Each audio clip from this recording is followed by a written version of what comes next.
There is simply too much carbon dioxide in our atmosphere. Even if we were to stop all emissions today, temperatures would keep rising for years because of the decades worth of greenhouse gases that have already been released. While industry and government are working to reduce emissions, that alone isn't enough.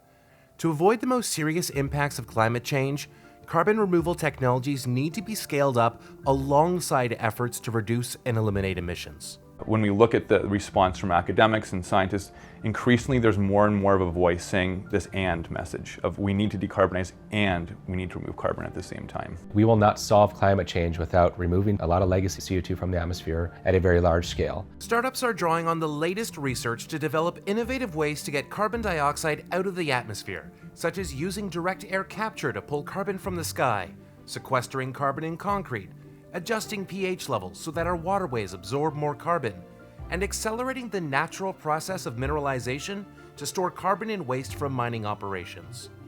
These ventures can then use their solutions to help other companies and organizations offset their own emissions. Carbon removal credits are something that anyone can buy. It could be a corporation, it could be an individual, and they could buy a credit, and the credit basically says that you supported a project somewhere on planet Earth that removes a ton of CO2 from going into the atmosphere. And you basically are buying that environmental benefit that you supported through that project. My name is Vita Gabriel. I'm founder and COO of TerraFixing. We are a direct air carbon capture company, so we develop technology to pull carbon dioxide emissions from the atmosphere. So carbon removal credits are the engine by which we're able to actually fund our project. The credit itself is the means by which we can trade a service for the actual removal that the company is looking for. Carbon Run is a river restoration company that solves a number of problems at once. We deacidify rivers and restore them to their natural state, which enables them to be a more efficient pathway to draw down carbon and store it in the ocean for permanent storage.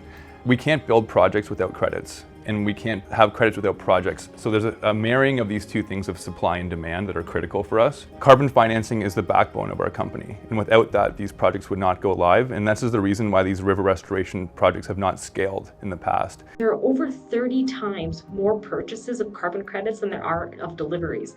There's a huge demand and a huge undersupply of these things.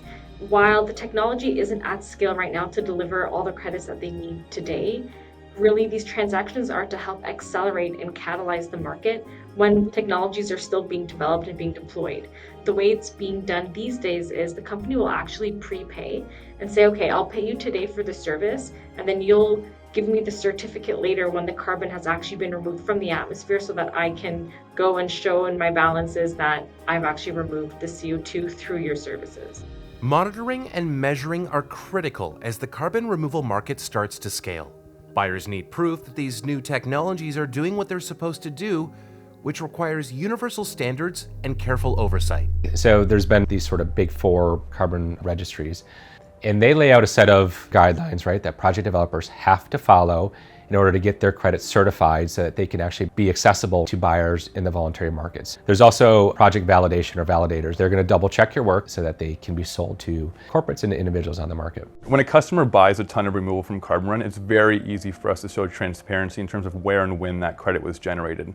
We can show maps of the watershed where it was created, the placement of that dosing system, and even when that alkalinity and limestone was added into the river and measured downstream. So it starts with our sensor data, which is then flowing through an Internet of Things connected system up to a carbon accounting platform.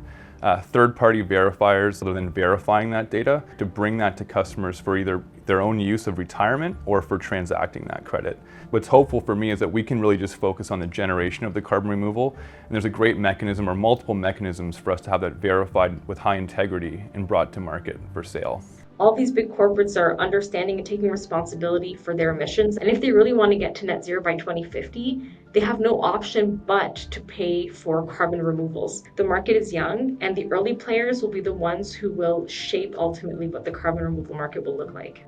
The global models project that we need 6 gigatons of CDR, or carbon removal, by 2050 in order to meet our climate goals.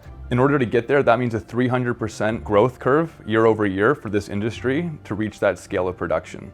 So I think that's where we need to start today. We can't just turn this on in 2050. We have to build these companies now and help them get to that scale as quickly as possible, because it is a rapid growth curve we have to take to get there. One thing that keeps me really hopeful, really excited, is the sort of collective of people that really care about this problem, that want to do something about it. At the pace it's going, it feels like there's not a limit to it. I certainly foresee Canada being a major global player in this market alongside the likes of the US and the EU and others. And that's really exciting. Again, success is not guaranteed, but I'm really hopeful, really optimistic that we are going to get there. We will get this industry to scale, and it is going to be a very impactful industry to help us solve the climate challenge. This is a complex problem, and carbon removal is an important piece of the puzzle. In order to have a significant effect on climate, these solutions must scale quickly over the next few years. To help guide that journey, Mars has established the Carbon Removal Donation Program, an initiative that assists companies as they navigate the carbon credit purchase process, and in turn, support Canada's most promising carbon removal technology developers.